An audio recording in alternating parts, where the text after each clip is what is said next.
Welcome back, everybody, to Neutrality Studies. Today, with an update by the wonderful Anatol Lieven, the director of the Eurasia Program, and Andrew Bacevich Chair in American Diplomatic History at the Quincy Institute for Responsible Statecraft.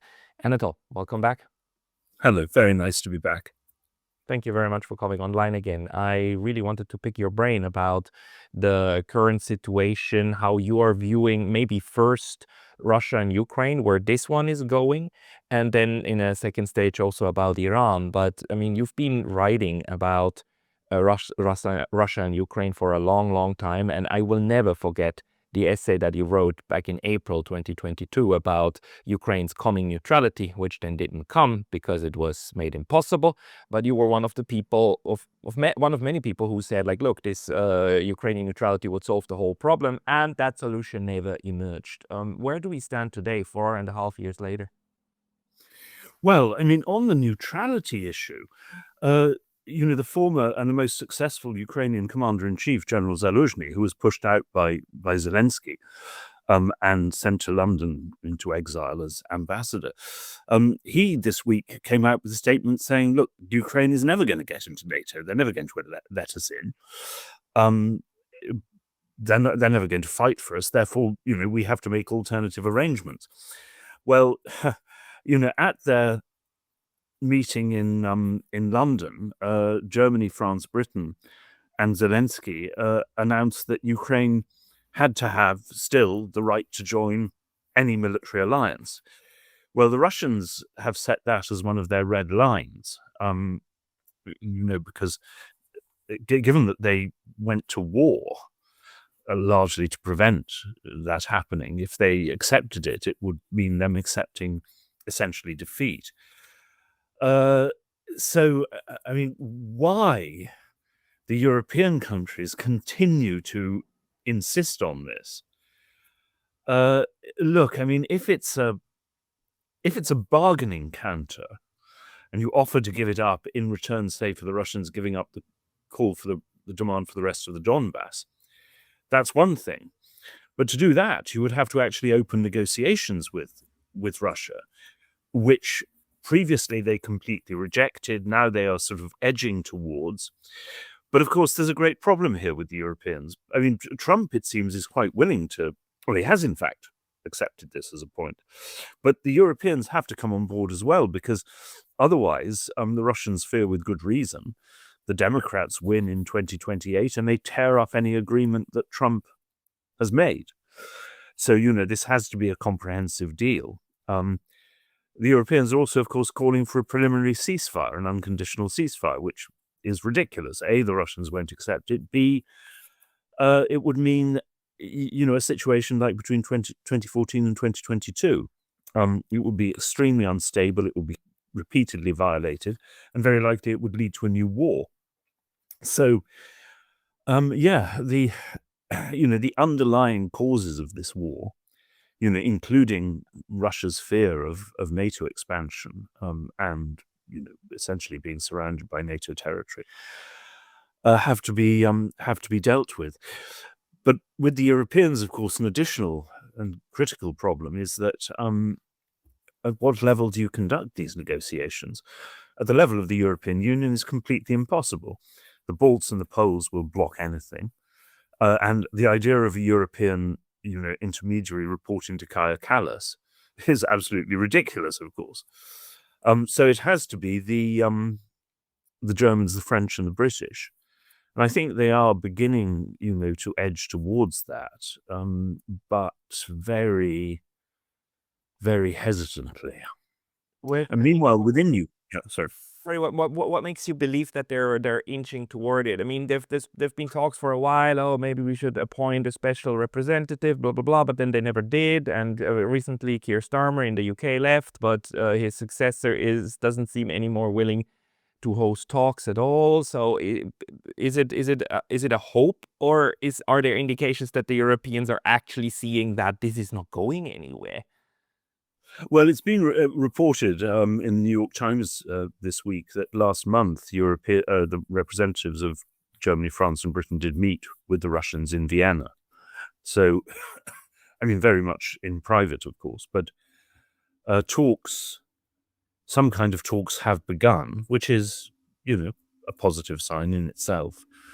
But they're proceeding very slowly, partly because, in recent months, so I think this is fading now again, but, there has been, because of the Ukrainian attacks on the Russian energy sector and supply routes to Crimea, there has been all this stuff from people who, it's difficult to say whether they can really believe these so-called military experts, or whether they've so committed themselves to Ukraine that they will now basically say anything. But, it's led to all this talk in the Western media, and you always have to remember that, so many Western politicians, they get their information either from the media or, of course, from intelligence sources who are also, their intelligence services are also often unconditionally now committed to Ukraine. And so you've had all this talk of Ukraine now achieving momentum, and the tide has turned, and Ukraine can, force Russia to some kind of surrender. Well, of course, this has proved completely empty. Yes, the Ukrainians have done some damage, but they only knocked out about 13% of Russian refining capacity. And of course, the Russians have retaliated by doing very much greater damage to Ukraine. They've closed the port of Odessa, closed Ukrainian seaborne exports and imports, destroyed hundreds of gas stations across Ukraine. And in any case, but this doesn't necessarily bring the Russians any closer to victory on the ground. On the ground, so far, the war still seems completely bogged down. Russia has been advancing, but still very, very slowly. Now, whether I think, for the future, if things continue as of now, the war will go on and on. Hundreds of thousands more people will die, and eventually there will be some kind of unstable piece of exhaustion. But obviously, we have to go on hoping and working for something, more stable than that. Hey, just a very quick note. The best way to support this channel is by signing up for my free Substack. You can also help with a paid subscription there, or you can get some of our new merch on neutralitystudies.com. Links below. See you there.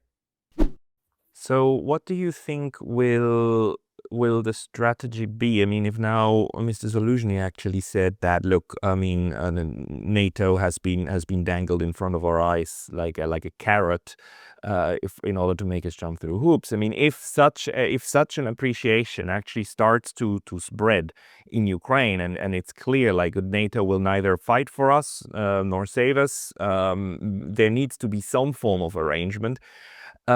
What would you think is the most reasonable approach in order to negotiate anything? Because, and maybe this is where we can draw now parallels to Iran. Iran is very adamant about if there's any peace agreement, not just the MOU. The MOU was just the road to the peace agreement, right? But if there is something, it must go through the Security Council, and it must be a Security Council resolution, which would actually solve the kind of quagmire of how to bring it through the U.S. House and through Congress. But what do you think would be a diplomatic approach that would even have like reasonable chances, not only of succeeding, but then also of holding? Because if I was Russian, my greatest question would be, how would I ever trust that these people live up to their promises, because they've made so many, including Minsk, and then we're proud of saying like, ha ha ha, we never meant it. Yeah. Well, you're quite right. The failure of the United Nations has been one of the great tragedies of this war. I've talked to UN officials, and they basically say that the present Secretary General and his staff are completely just broken. The United States has, over the years, reduced them to total impotence and immobility. Because you're absolutely right. The UN is the obvious institution through which to achieve and ratify and stabilize a peace agreement, and of course to produce peacekeepers on the ground, to monitor. the peace agreement. But of course, I mean, above all under Trump, but in effect, actually under democratic administrations as well. The UN has been totally sidelined, and of course, it's terrified of losing all its remaining money from the US. At which point several very well-paid jobs would disappear in New York and Geneva. For that to happen, the British and French, who are, of course, permanent members of the Security Council, would have to take an initiative themselves, together to introduce it. For example, with the Chinese. But I haven't met anyone in positions of influence or authority in London or Paris who say that is remotely likely to happen. Of course, down the line, but we are, how many months, 7 months, 8 months away still. If Le Pen wins the French presidential elections, then things could change because she will have different priorities. She has never been enthusiastic about this war. And she also, of course, very much does see herself as the heiress of de Gaulle. And also, of course, just desperately needs to save money, including money that's going to Ukraine. But also, I think, would want, to try and play a leading part on the world stage. So perhaps, without talking about Le Pen's domestic policies or anything else, but possibly on Ukraine, then things might change. But of course, she may well not win, and in any case, we have to get through, all the way until next spring. Perhaps if the Iran war can be brought to an end, the Trump administration will then, actually re-engage with this peace process from which it's been, of course, totally absent ever since they attacked Iran. But one should say, there is also a key problem on the Russian side. Many of Russia's demands I find entirely reasonable, but they're also calling for Ukraine to withdraw from the last. It's a very small area; it's only 2,000 square miles, but the last bit of the Donbass that Ukraine still holds. Every Ukrainian I've talked to has said to me that this is just politically completely impossible for any Ukrainian government. They have accepted now that they have to accept de facto the Russian possession of the territory that Russia now holds, that they're not going to get that back. It's interesting. Ukrainians on that score are much more sensible than many of their Western cheerleaders. But when it comes to actually ordering the army to withdraw from territory it holds and is, of course, heavily fortified, but has also lost, God knows how many men to defend. Well, of course, that is, impossibly hard. And, Putin seems to have been informed by the generals that Russia can capture this territory. They're said to be saying still by the end of this year, but they've been saying this for 3 years now, and it hasn't happened. Right, but they seem to believe that it's possible, and at least for now, the gains that Russia is making on the battlefield, there are gains, and yes, they were small and incremental until now, but the belief that if they continue this just the way that they have so far, then that they will get it, hence why stop now. That also does make logical military sense. On the other hand, for Ukraine, it's okay, the longer this continues, the more land will be de facto gone. But I also see how the Ukrainians, no Ukrainian leader can actually politically survive by giving a withdrawal order. That also makes sense. So structurally, we are locked into the current carnage, for better or for worse, because for all sides, this is actually still preferable to the alternatives, right? So hence, no change to be expected. Yeah, you're absolutely right. The only way of solving this in the short term is obviously to offer Russia enough in other areas that Putin can declare victory. And also, Russian key vital interests are addressed, and see if Russia will then give up, or at least heavily qualify the demand for Ukrainian withdrawal. I honestly don't know. I think it would be worth trying. I mean, on the battlefield, it's so difficult to say because, if you go by the rate of advance over the past year, it will take them. I mean, if it goes on and on, I think they will capture the whole of the Donbass. But, it would be 2 more years, perhaps more. Then again, of course, there is always a chance, as in the Western Front on the First World War, that the Ukrainian side will crack. They will simply run out of men. Or, of course, that, the latest news, that America simply cannot provide them with more Patriots, and missile interceptors. I mean, that does mean, really serious danger for Ukraine. Now, whether it will transform the position on the battlefield, we just don't know. But, I mean, certainly, as everyone is now predicting, including the same people who a few weeks ago were predicting Ukrainian victory, are saying, Ukraine is going to have a really terrible winter as a result of Russia's destruction of, electricity generation.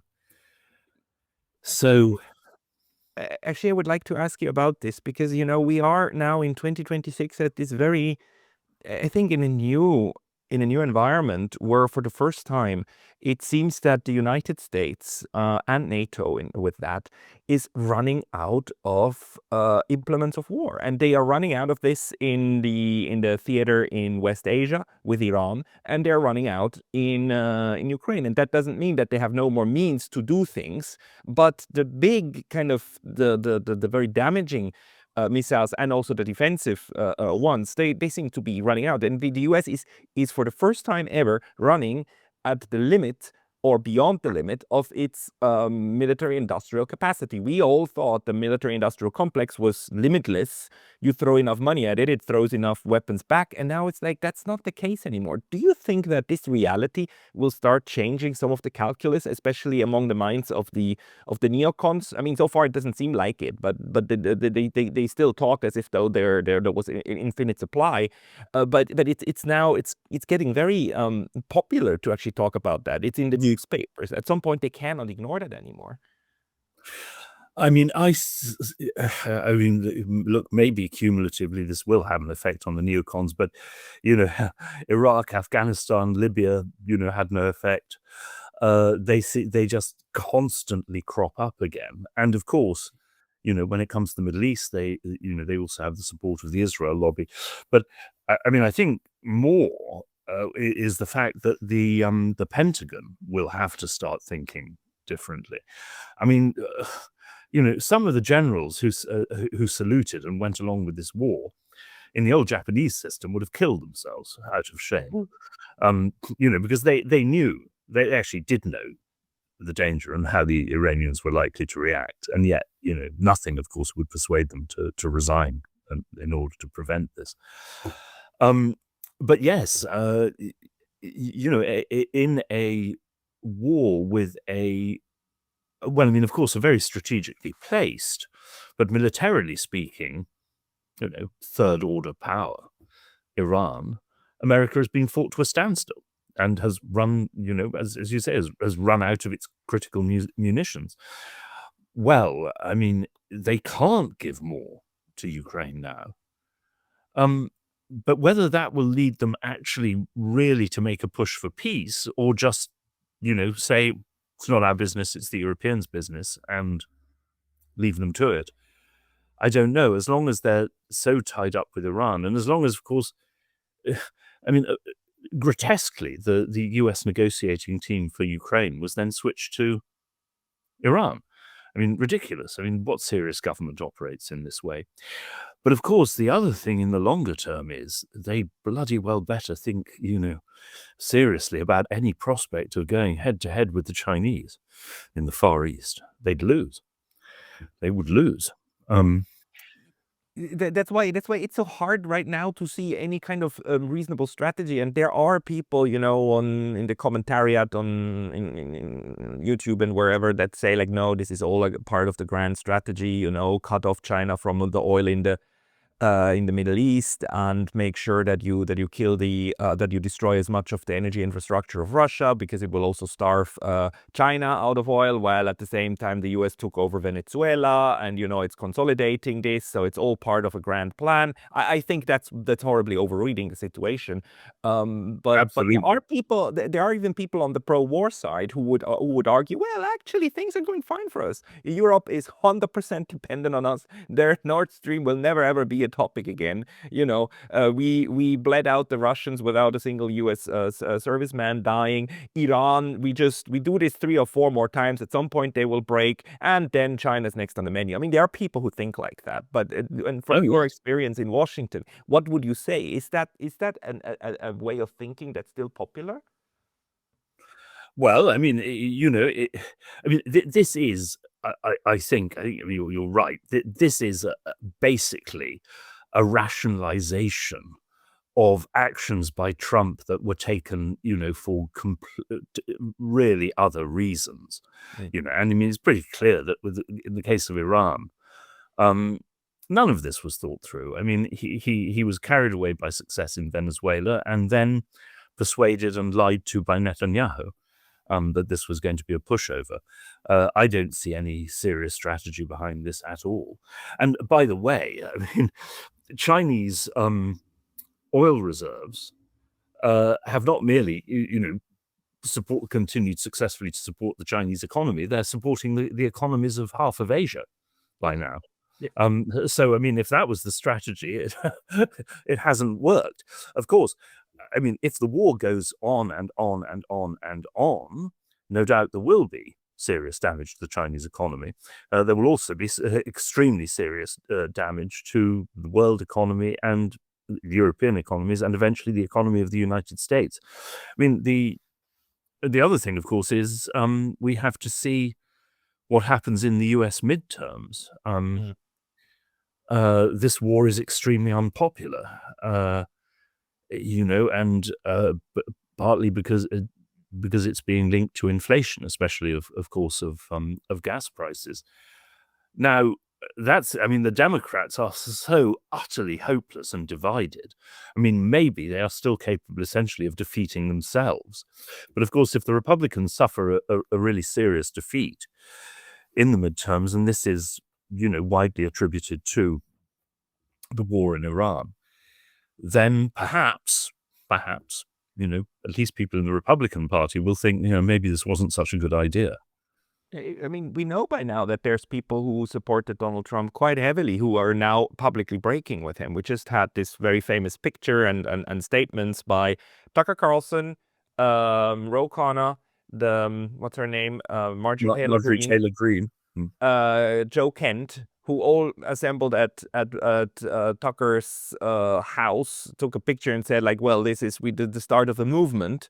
They're not speaking of a party, but of a movement. So it seems that they are now the restrainer MAGA, let's call them that. The restrainer MAGAs are kind of breaking away from the rest, or on the verge of it.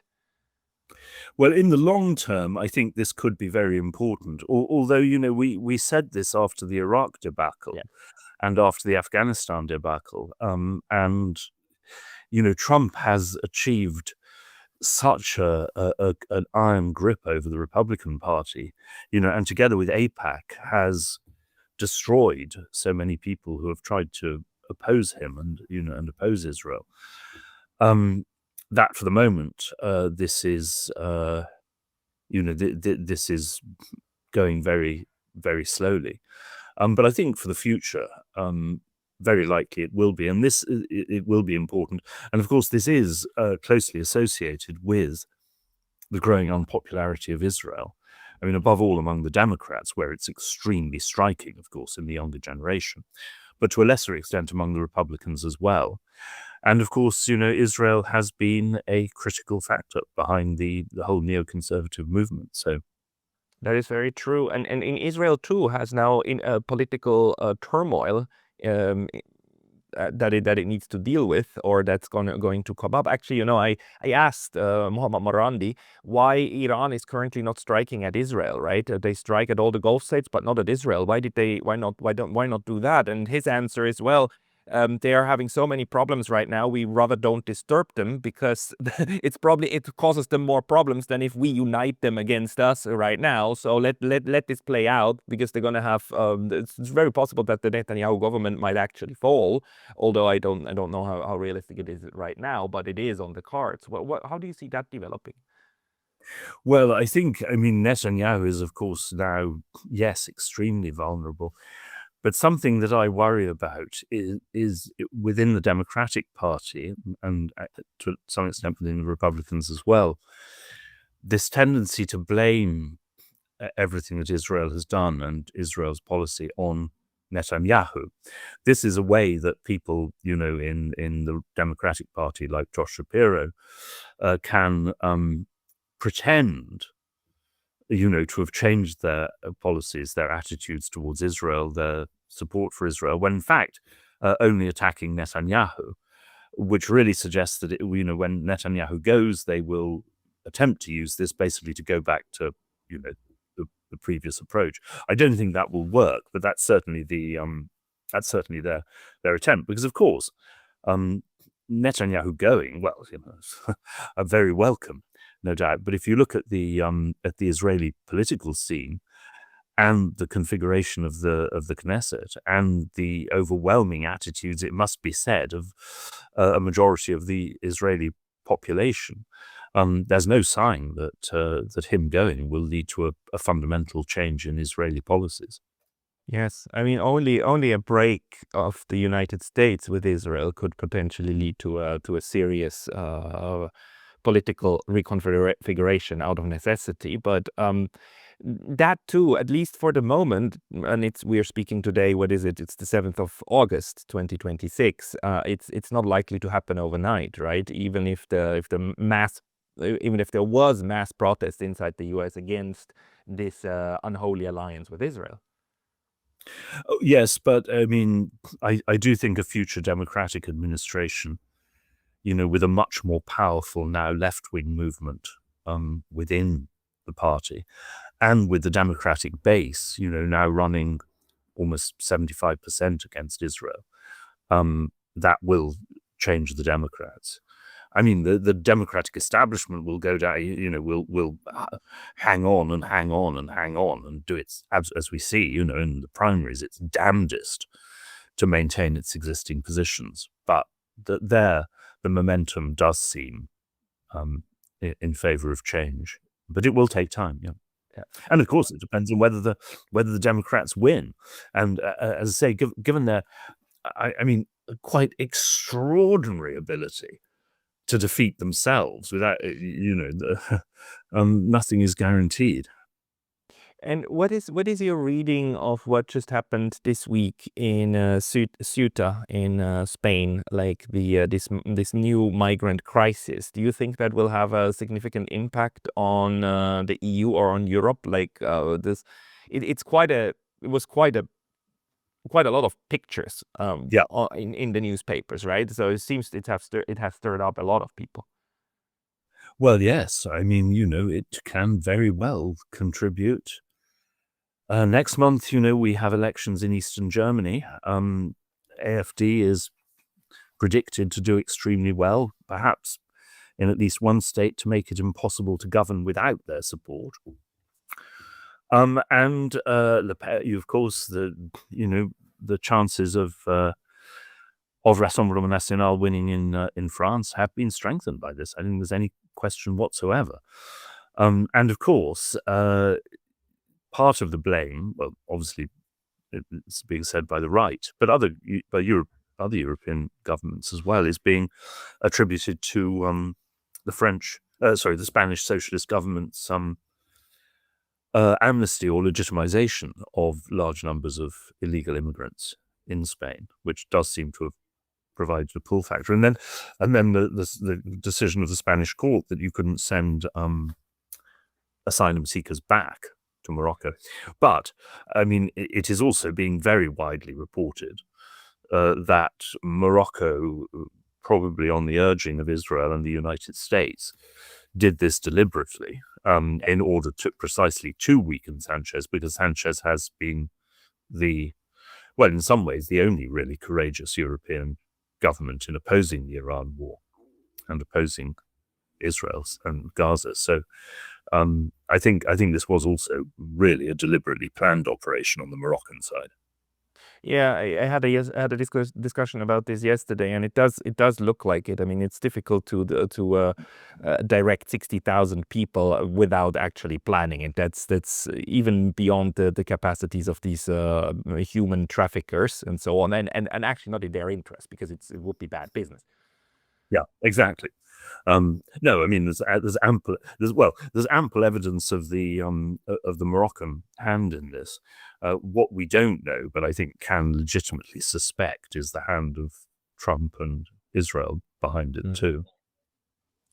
And so overall, would you say that there are?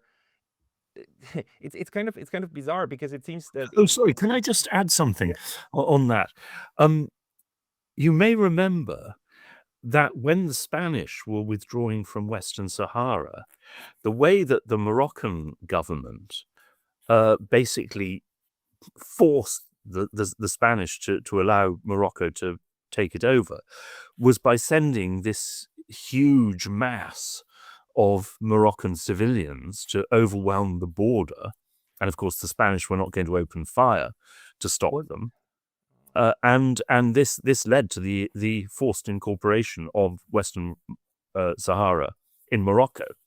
And of course, the Moroccans, not without reason, claim that Ceuta and Melilla, these Spanish enclaves in Morocco, are historically Moroccan territory, and the Spanish shouldn't be there. So I think that they basically tried to use the same playbook again, and hope that this kind of thing will force the Spanish out of Ceuta, because obviously, the Spanish can put up barriers, but the Spanish cannot machine gun thousands of Moroccans trying to get in.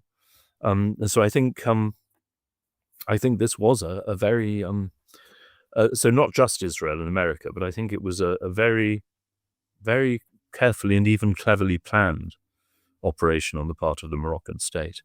Yeah, but this has a huge potential. I mean, if that strategy actually went somewhere with Spain, I mean, wouldn't that be the best kind of incentive for the Spanish government to say, like, wait a minute, can we maybe use that in Gibraltar? Get out of Ceuta, but then chase out the Brits out of Gibraltar. I mean, this could have a spiraling effect. It could, I suppose. I mean, I'm not sure that, the Sanchez government, particularly with the Labour government in Britain, would want to cause that kind of split within the European Union. But frankly, I mean, the sooner we get out of these ridiculous, post-colonial hangovers, the better.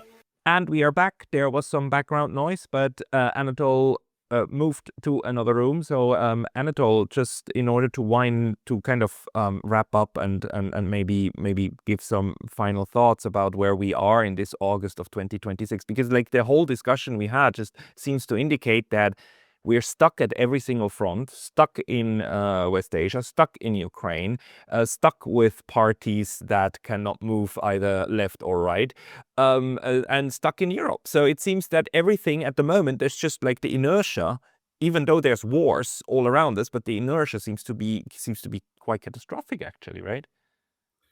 Well, certainly for the West, but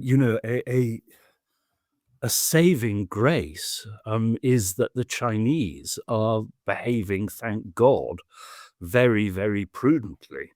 And let's hope that they continue to do so. Because, of course, for a more reckless government in Beijing, this situation would give enormous opportunities But, well, I think it's also because the Chinese now feel very strongly that in the long run, time is on their side, that the West is falling into a state of, greater and greater dysfunction. And therefore, that, there is no need for China to do anything risky at this stage. But it is nonetheless striking, the fact that the Chinese have not tried to exploit American difficulties. And you're of course referring to this fear that was uttered in the United States many times that, oh, if we look weak, then the Chinese are going to take Taiwan. And just right now it shows you're at the weakest that you've ever been, and China just has no interest in doing that because, again, it would just be because they do that if in the long run things are working toward you anyhow. Yes, and obviously, I mean, they know the risks. A war over Taiwan, even if they won it, would ruin the world economy. It would, of course, risk escalating towards a cataclysmic nuclear exchange. And they are basically, prudent and careful people, unlike their American equivalents. But, the capacity of many Western security analysts and institutions simply to make things up. You had this piece by Thomas Wright, you may have seen, because, clearly the old line that Russia, China, and Iran are allies has proved so. Chinese have said to me, of course we're not allies. As one of them said to me, look, if we'd been allies, several American warships would be at the bottom of the Indian Ocean by now. They haven't supported the Iranians in any serious way. So now, but still, of course, the security complex in Washington needs the Chinese as a and not just the Chinese, but this global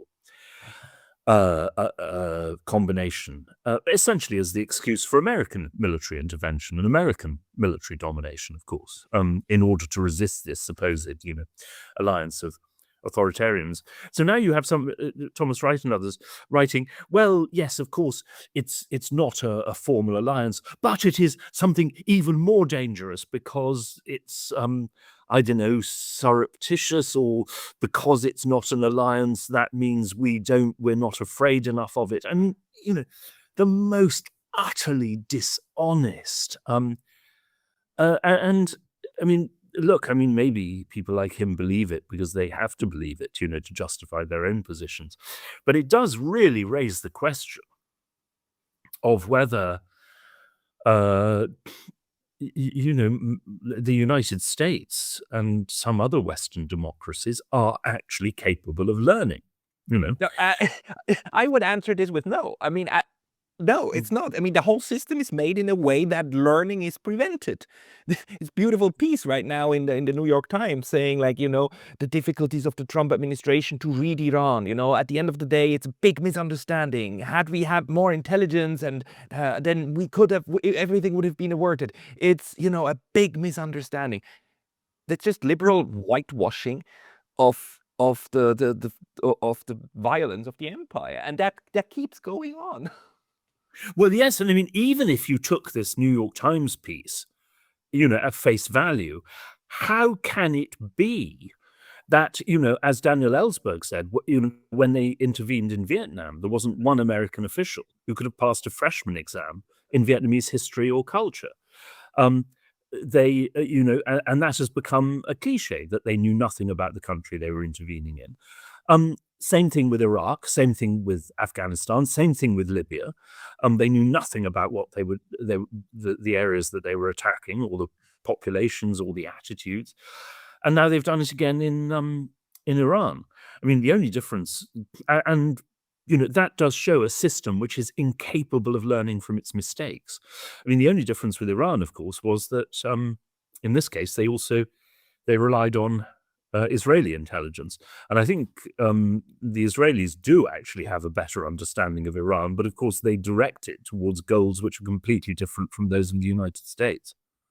Yeah, you know, this is one of the problems of like when you can't lose wars, because like some people say like the United States lost the Vietnam War, but I think that's inherently untrue. South Vietnam lost the Vietnam War. They disappeared. The United States simply didn't win, so they walked away, and the people responsible for doing that, they had a cozy retirement, you know.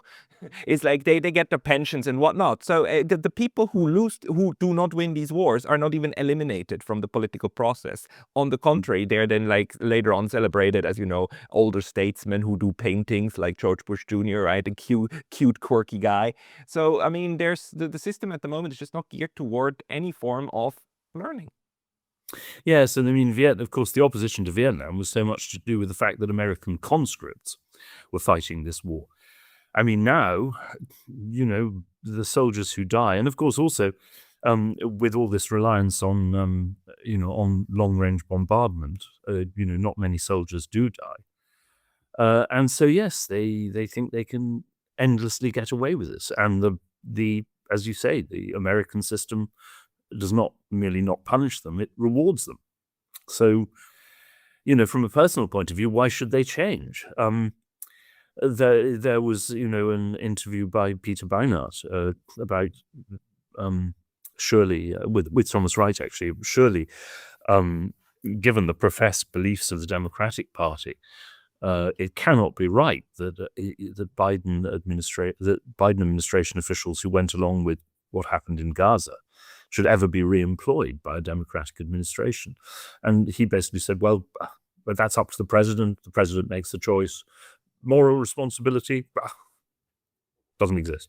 Yeah, but it's actually a pretty rational thing to say for all of the inhumanity it is. It's so that's just why I think right now as we speak, there's just no good belief that there's nothing on the horizon that would make me believe that any form of serious change is actually is coming, because it seems stable actually for as horrible as it is.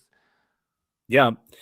Well, you know, to get European countries to change, and even then, to some extent, only for a while, you know, took the catastrophes of the First and Second World Wars. And of course, America hasn't suffered anything like that. I mean, mind you, now you have, I mean, you know, lunatics. This is a piece by Natalie Torchi in The Economist saying we have to send European troops to Ukraine so that they will die, and then this will revive the martial spirit of European populations and their willingness, you know, to fight and die. I saw nowhere in that piece any indication that she was volunteering, of course, to go and die in Ukraine. No, and when you on Twitter, when you then tell them you should go yourself, then they accuse you of hate speech. It's absolutely fantastic. Hmm. Yeah. Well, I mean, that's the sad reality we're in. The warmongers never monger themselves; they send others to go. But Anatol, thank you very much for giving us an overview of, well, the stuck reality at the moment. People who want to read more from you, I think they should go first and foremost to Responsible Statecraft or any other place where they should find you. Well, I'm going to. I really should set up my own website, which I will give you the details of when it's set up. Wonderful. Please do so. A Substack is, by the way, always a very nice way of distributing things, but I will certainly distribute it once everything is here. Anatol Lieven, thank you so much for your time today. Thanks a lot. Bye bye.